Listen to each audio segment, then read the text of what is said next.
Meaning of inertia.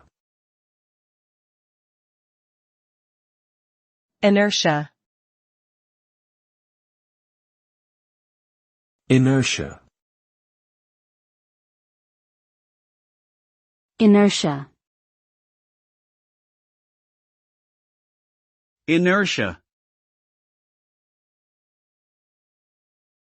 Inertia is the tendency of an object or an entity to resist any change in its state of motion or rest. It is a property of matter that describes its resistance to changes in velocity or direction. The greater the mass of an object, the greater its inertia. Inertia can be described as a kind of laziness that objects have, and it requires a force to overcome it. This force is often called the inertial force.